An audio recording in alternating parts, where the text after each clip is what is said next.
안녕하세요. 국어 가르치는 수지쌤입니다. 이번 시간에는 김소행의 삼한숲유에 대해서 같이 공부를 해보겠습니다. 자, 일단 제목부터 보시면요. 삼한은 신라를 의미하고요. 습유라는 것은 유가 전해져 오다 라는 뜻이거든요. 그리고 습은 주웠다라는 거예요. 그러니까 전해져 내려오는 이야기를 주웠다. 네. 그 정도의 의미로 생각하면 돼요. 그래서, 지금까지 기록된 거, 그러니까 신라시대 때 이야기들 중에서 지금까지 기록된 거 말고, 빠진 내용, 그런 빠진 내용을 보충한다. 이 정도의 의미가 될 것 같아요. 그러니까 전해져 내려오는 이야기를 그 중에서 빠진 것을 내가 이렇게 정리했다. 이 정도의 의미가 될 것 같아요. 네, 근데 이 사만수교는요, 여기서 이제 주인공이 나오는데 그 주인공이 향랑인데 그 향랑이라는 인물은요 실존했던 인물이에요. 근데 이게 신라시대 때 실존했던 인물이 아니고 조선시대 때 실존했던 인물이에요. 그러니까 이 김소행이라는 조선시대 작가가 조선시대에 있었던 그 향랑이라는 인물에 대해서 이 인물을 신라시대적 인물로 허구화해서 새롭게 창작한 이야기가 되겠습니다. 네, 그러면요. 자, 이 사만수는요, 구조가 다른 소설이랑 조금 다릅니다. 자, 우리가 일반적으로 고전소설을 공부할 때는, 네, 그냥 뭐 시점은 무조건 전지적 작가 시점이고, 뭐 순행적 구성이고, 뭐 이런 얘기 하잖아요. 그죠? 그런데 이 작품은 앞부분에 지필 취지가 들어있어요. 지필 취지. 그러니까 이 글을 지은 목적. 네, 이런 거에 대해서 먼저 이야기를 하고 있고요. 지필 취지를 얘기하고, 그 다음에 이제 향랑에 대한 이야기가 쭉 전개가 됩니다. 그러면, 여기 부분은요, 어떻게 보면 뭐 서문 같은 거에 해당할 수 있겠죠. 이 지필 취지는 작가의 의도, 이런 거. 네, 작가의 의도 정도로 생각하시면 되고요. 그 다음에 쭉 향랑에 대한 이야기입니다. 자, 이 향랑에 대한 이야기는 고전소설의 일반적인 특징을 따라갑니다. 그래서 되게 시점은 전지적 작가 시점이겠죠? 전지적 작가 시점. 네, 그리고 구성은 당연히 순행적 구성이겠죠. 시간의 흐름에 따른 구성. 순행적 구성. 네. 그리고 뭐 전기성 같은 거, 그죠? 전기성 뭐죠? 비현실성. 이런 거, 그죠? 네, 이런 것들이 나타납니다. 자, 그러면 일단 본문을 먼저 보고, 네, 정리를 하도록 할게요. 자, 처음부터 볼게요. 태사공은 말한다 이랬어요. 태사공이 원래는 누구냐면요. 그 사마천이라고 들어보셨어요? 사마천의 사기열전, 사기 이런 거 들어보셨죠? 어디선가 그죠? 어디선가 사마천의 사기인데요. 근데 이 태사공은 사마천을 의미해요. 근데 이 사만수교가 사마천의 사기의 그 열전 형식을 따라가고 있거든요. 그래서 그 사마천의 사기에도 처음에 보면 뭐 태사공은 말한다 어쩌고저쩌고 하고 일단 작가의 지필 의도를 먼저 얘기해요. 그리고 나서 어떤 인물에 대해서 쭉 일대기적으로 서술을 하는 거죠. 그래서 이 태사공은 원래는 사마천을 의미하는데 여기에서는 작가 자신, 그러니까 여기서 서술자라고 할게요. 서술자 자신을 의미해요. 네. 근데 이 태사공은 말한다. 이건 어느 형식을 가져온 거라고요? 사마천의 사기에서, 그죠? 그 열전 형식을 그대로 본떠서 온 것이다. 그래서 태사공은 원래는 사마천인데, 여기에서는 그죠? 자기 자신을 의미한다. 정도로 알아두시면 되겠습니다. 자, 신라 이전은 먼 옛날이다. 그러나 나라의 수도와 시족에 관한 이야기는 기록에 실려있거나, 민간에 전승하는 문헌에 있어서 충분히 밝힐 수 없어요. 그쵸? 그러니까 어떤 수도나 뭐 시족에 관한 이야기, 그쵸? 네, 이거는 지금까지 밝힐 수가 없었어요. 그게 뭐예요? 그런 떠돌아다니는 내용은 뭐였다고? 습유했다. 그게 삼한습유가 되는 거죠. 그쵸? 네, 그 다음에 그래서 나는 사관이 잘 모르는 사실에 대해서 남겨두고 기록하지 않는 전통을 보았는데 오늘날에는 그것마저도 없어졌구나 라고 했다. 공자께서. 근데 세상에서는 사만의 기이한 이야기가 많다고 하고 그리고 전기에 뒤섞여 나오는 것도 많다. 되게 아주 막 비현실적인 이야기가 되게 많다고요. 그죠? 네. 그래서 사만의 기이한 이야기에 대해서 이제부터 내가 서술할 거야 라는 거예요. 그 다음에 그러나 이미 오랜 세월이 흘러갔고 사람마다 각기 들은 바도 달라 그런 일들이 어지러워 개통을 잃게 되지 않을까 걱정하였다. 이에 흩어지고 잃어버린 것을 뭐한다? 끌어오고 옛날에 들은 것을 모아서 간략하게 얼개를 보존해 두었다. 이게 뭐예요? 습유죠, 습유. 그죠? 네, 그 사만 때의 이야기를 내가 습유해 두었다. 그러한 일들 가운데 최근의 일로 향락의 이야기만 한 것이 없는데도 그에 관해서는 간략한 기록도 찾아볼 수 없다. 이 때문에 나는 향락의 삶을 입전한다. 이게 바로 뭐예요? 내가 이 작품을 쓰게 된 의도가 되겠죠. 그죠? 집필 의도가 되겠습니다. 네, 그래서 지금 집필 동기가 나타났고요. 그죠? 집필 동기가 나타났습니다. 그런데 지금 이게 이 집필 취지, 집필 의도, 동기에 대해서 먼저 얘기하고 그 다음에 향락의 삶에 대해서 쭉 일대기적으로 구성한다 그랬죠? 그러면 여기와 여기는 시점도 다르고요. 그죠? 문체도 완전히 달라요. 이 집필 취지는요. 되게 주관적이죠. 그죠? 되게 주관적이에요. 내 생각을 얘기하니까. 그죠? 주관적이에요. 그리고 무슨 시점이에요? 몇 인칭이에요? 1인칭이죠. 그죠? 1인칭 시점으로 작가 자신의 의견을 밝히고 있는 거예요. 이 작품에 대해서. 네. 그리고 이제 이 뒷부분부터는 전주적 작가 시점을 그대로 따라간다라는 거. 네. 다음에 봅시다.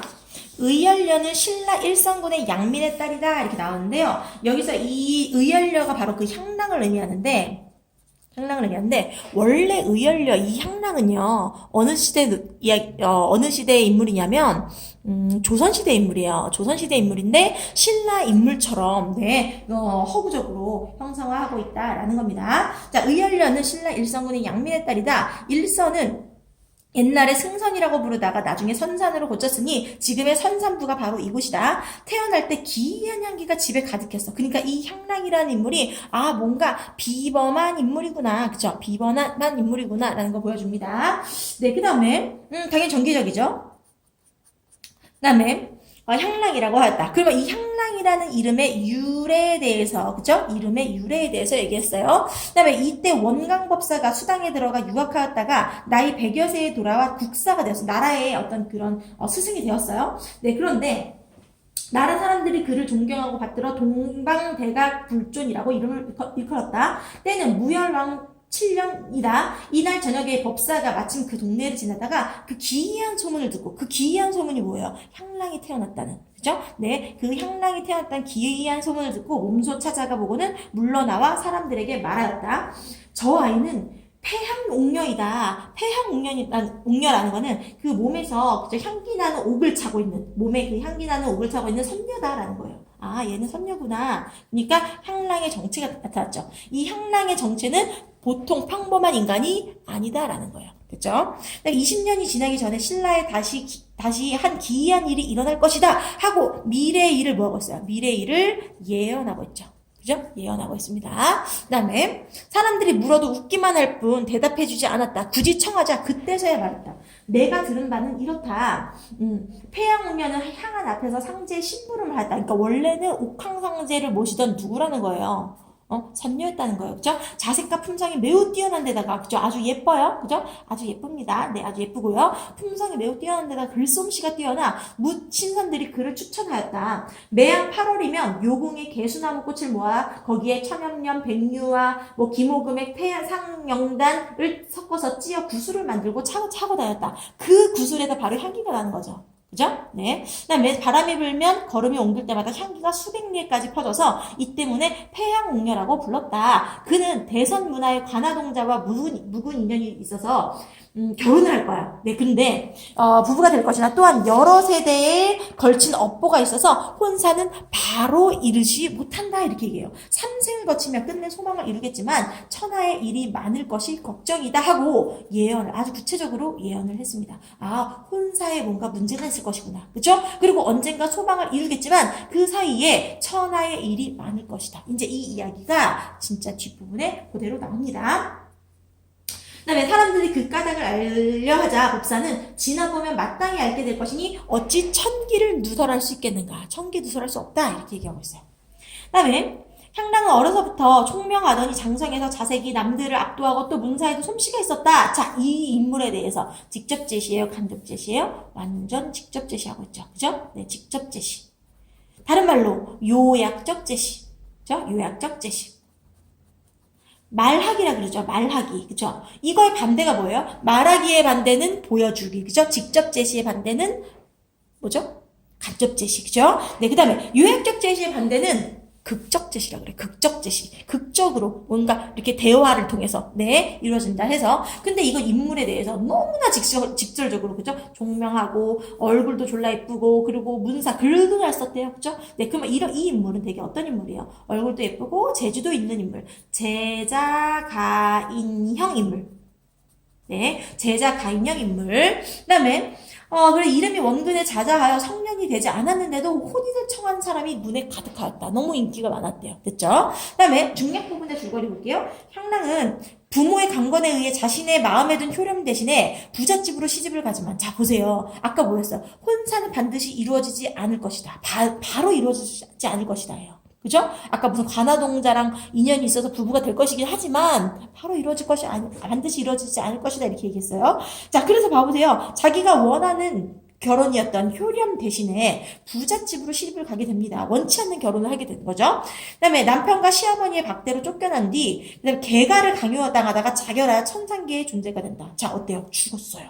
그죠? 그다음에 이후 향랑은 효렴이 자신을 위해 쓴 재문에 감동하여 그를 찾아가 부부가 되기로 약조한 후 후토 부인을 찾아가서 그러니까 천상의 존재였던 이 향랑이 네 효람을 찾아가서 약조하고 후토 부인을 찾아가 자신을 환생시켜 줄 것을 요구한다. 근데 천상계에서 회의를 통해 향랑을 환생시켰어요. 향랑은 후토 부인과 김유신의 도움으로 김유신 나왔어요. 김유신 뭐야? 신라 시대 때 장군이죠. 아, 이 시대적 배경이 신라구나. 근데 사실은 이 향랑이란 인물은 언제적 인물이구나? 조선 시대 인물이구나. 조선 시대 인물을 신라 때 인물로 그죠? 허구적으로 형상화하고 있다라는 겁니다. 어쨌든 그래서 후토 부인과 김유신의 도움으로 효령과 혼인을 이루게 되고 그러니까 얘가 지금 뭐냐면요. 환생을 한 거예요. 그죠? 환생했네요. 환생해가지고 지금 효렴과 혼인을 하는 겁니다. 그죠? 그 다음에 효렴은 아찬의 벼슬을 얻게 된다. 그 다음에 이후 향랑은 남편을 도와 백제와 고구려의 침입을 막아내고 신라와 당나라는 향랑의 도움으로 백제를 지키는 수호신인 용을 물리칩니다. 야, 용 이런 거 다 뭐예요? 야, 네, 전기적이죠. 그죠? 네, 그 다음에 하지만 당나라 군사들은 용의 고기를 먹은 후 혼절하기 시작한다. 그러니까 뭔가 그죠? 네, 지금 여기에서 향랑은 어떤 역할을 했어요? 삼국 통일에 기여를 했죠. 그죠? 네. 향랑은 삼국 통일에 기여를 했고, 그리고, 삼국 통일을 할 때, 지금 용을 물리쳤는데, 당나라 군사들이 용 고기 먹고, 이제 혼절하기, 기절하기 막 시작하는 거야. 아프기 시작했어요. 이때 장졸들은 모두 혼절하지 않은 사람이 없었으며, 소장군 또한 병든 상태였다. 소장군은 누구냐면요. 이 사람 당나라 군사예요. 당나라 장수고요.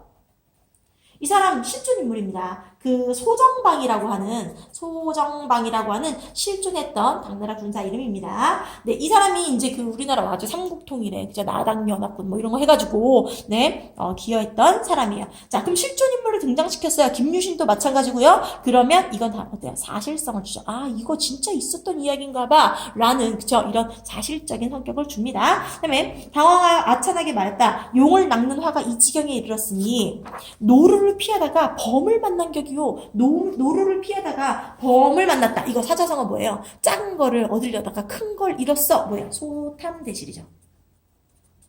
그죠? 소탐대실. 뭐 소의 뿔을 잡으려다가 소를 죽인다. 그런 거 사자성어도 있어요. 뭐예요? 교각사루.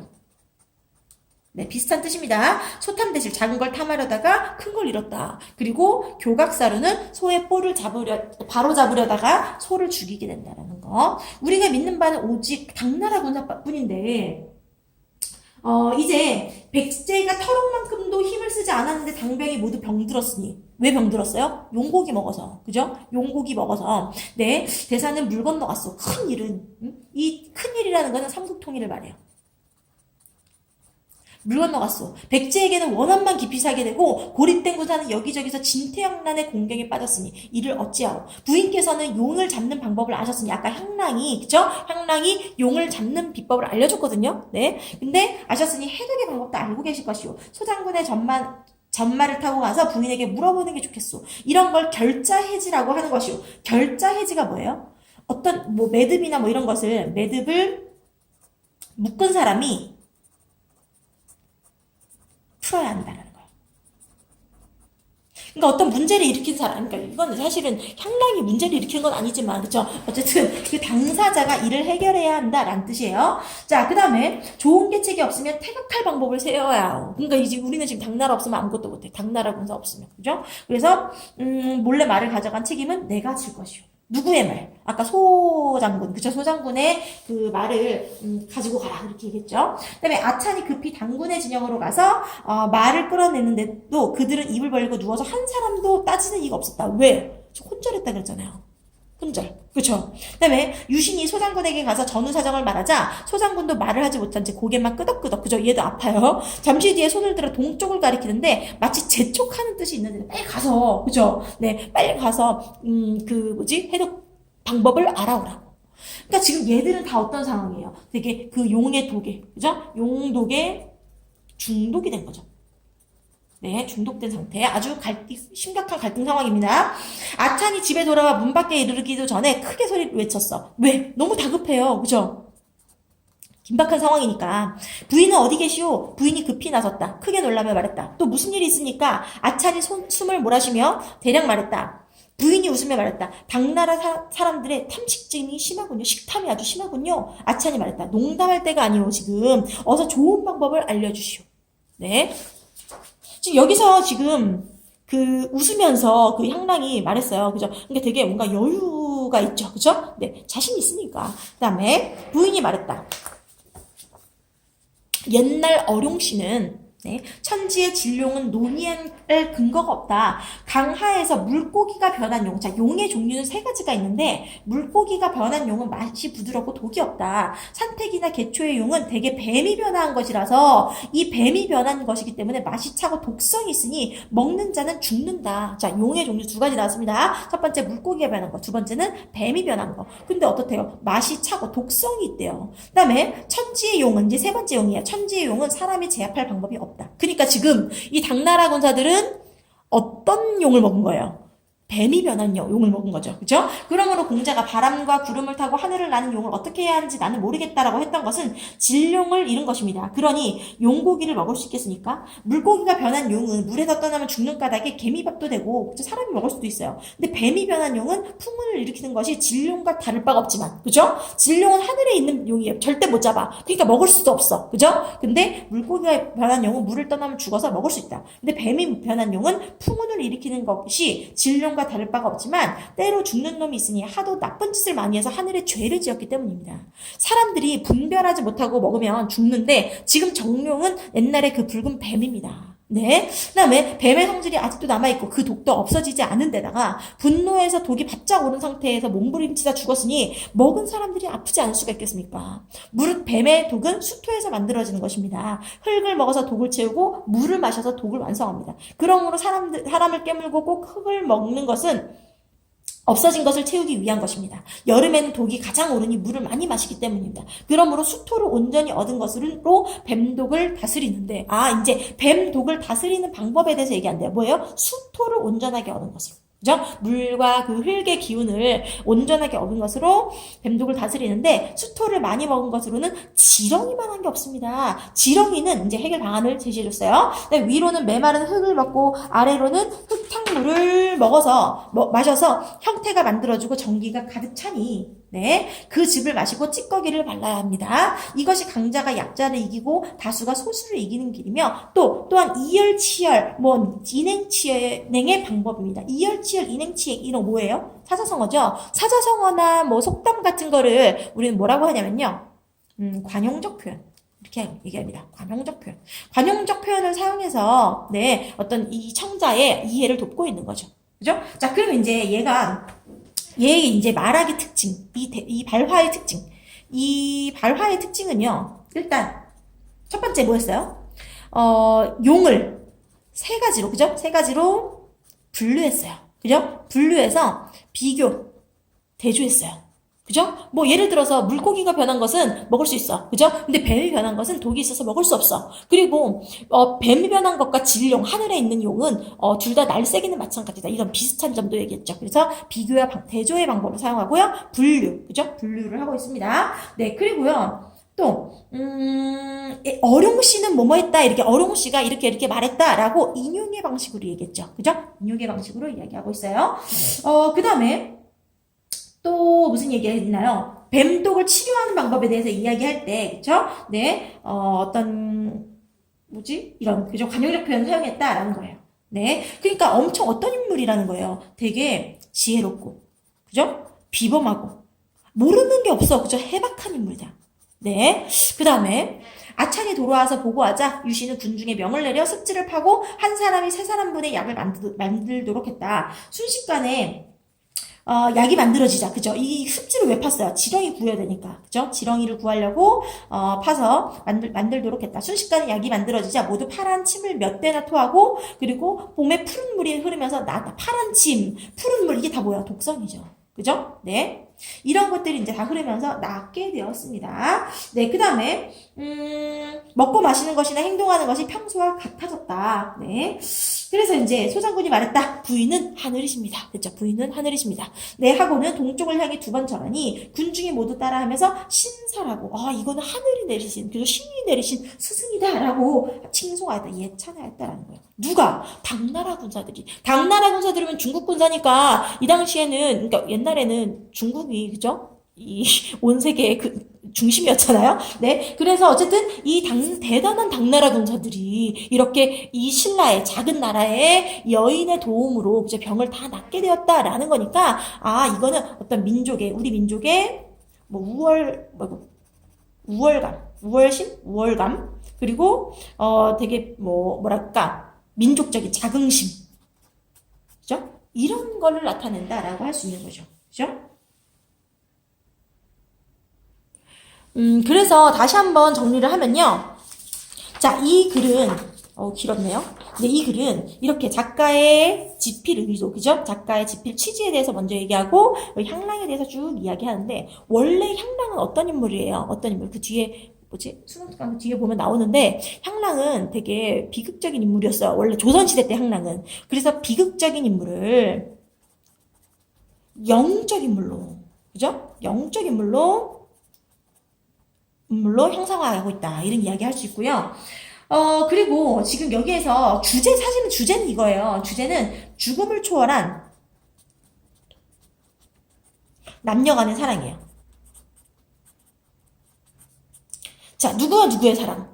향랑이 누구랑 결혼하려고 했는데, 향랑이 효렴이랑 결혼을 하려고 했는데, 그쵸? 집안 부모의 반대로 다른 사람이랑 결혼했다가, 나중에 이제 소방을 받고, 다시 집으로 돌아오게 돼서 이제 자결을 하죠. 네. 그런데 이제 어쨌든 이 효렴과 환생을 해서, 그죠? 다시 재회하게 된다. 이런 이야기 하고 있는 거예요. 그래서 죽음을 초월한 남녀 간의 사랑이고, 그리고 이제 나중에, 그죠? 이 플러스 알파가 있죠. 플러스 알파. 그 플러스 알파가 뭐예요? 그 삼국 통일에 기여해가지고, 그죠? 네. 어떤 사회적인 성취를 이루는 여성의 삶. 지금 여기에서 남성보다 여성을 더 예찬하죠. 그죠? 여성이 되게 비범한 인물이고 남자들이 와서 도움을 청한단 말이에요. 그죠? 그래서 이거는 어떤 여성들의 어떤 그죠? 네, 바람을 담고 있구나. 그 여성들의 흥미를 유발하겠구나. 이런 생각을 하시면 됩니다. 자, 그리고 이 작품은 실존 인물 그죠? 뒤에다가 쓸게요. 실존 인물의 이야기를 그죠? 이를 바탕으로 창작했다. 네, 이런 이야기 허구화해서 재창작했다라는 거. 그리고 이 형식이 뭐를 인용했다고요? 사마천의 사기, 그죠? 사기. 이 사기의 열전 기술 형식을 모방했다. 그죠? 처음에 태사공은 말한다 어쩌고저쩌고 하고, 그죠? 이 작품을 쓰게 된 의도에 대해서 얘기하고, 그다음에 쭉 그 인물의 삶을 일대기적으로 얘기하는 거, 그죠? 일대기적 구성이에요. 처음에 어땠어요? 탄생이 나왔잖아요. 그쵸? 그리고 쭉 공을 이루는 과정까지. 그죠? 실현의 과정, 그리고 공을 이루는 과정까지 이야기하고 있어요. 네, 그 다음에, 여기에서 이 향랑이 환생해서 효렴이랑 인연을 맺었죠? 그죠?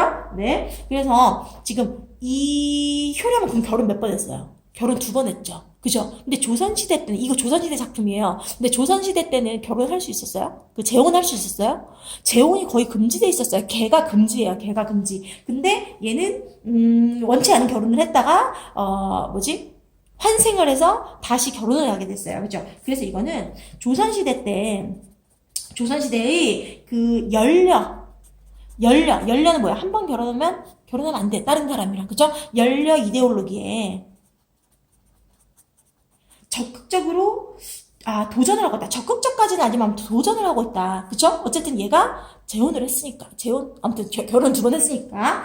그 다음에 여성의 성공을 보여주죠. 그죠? 여성의 성공을 보여줍니다. 네, 그리고 이것은 어떻게 보면요. 지배계층과 남성의 무능함을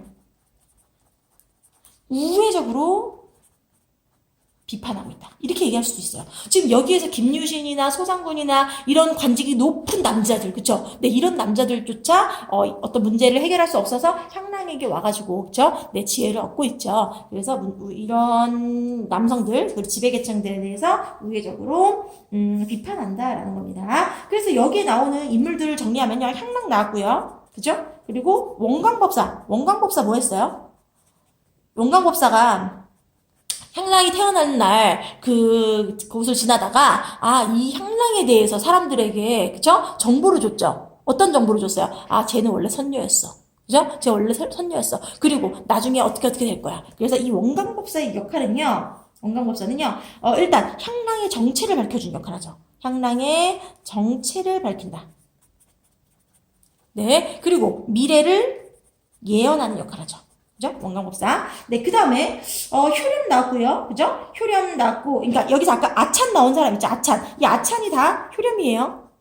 네. 그 다음에, 김유신. 김유신은 어땠어요? 그 신라시대 실존 인물이죠. 그죠? 네. 김유신 나왔는데, 이 김유신은 어떻게 보면 당시 지배계층이란 말이죠. 그죠? 당시 지배계층. 근데 얘는 어때요? 좀 약간 무능했어. 그죠? 향락 없이는 안 됐어. 그래서 지배계층, 어떤 무능한 지배계층. 그죠? 무능한 지배계층을 나타내는. 네. 그 다음에, 소장군. 이 소장군도 어때요? 그 당나라 장군이라 그랬죠. 그 당나라 장군도, 허구화돼서, 그죠? 약간 무능하게 나타나고 있습니다. 그래서, 이런, 성격 같은 거, 그죠? 네. 특징 같은 거를 좀 정리해 주시고요. 그리고 여기에서 아찬이 효렴이다, 이런 거랑, 그리고 서술상의 특징, 이런 거, 이 앞부분이 지필 취지고, 그 다음에 쭉 일대기적으로, 구성이 되어 있다라는 이야기. 네. 그런 거 하시면 되겠네요. 그리고 이제 전체적으로 다 기이한 이야기죠. 그죠? 그래서 전기적이다. 이런 것 정도도 정리해 두시면 되겠습니다. 시점은 여기 당연히 전지적 작가 시점이라고 했습니다. 네. 그리고 사기에 이런 형식, 지필취지와 일대기를 이렇게 제시하는 것은 사기의 그 형식이다라는 거. 됐죠? 그래서 사기에서 그 사마천을 가리키는 태상공은 말한다. 이런 것도 그대로 그죠? 인용하고 있다라는 거. 그 정도로 이해하시면 되겠습니다. 네. 오늘 여기까지. 안녕.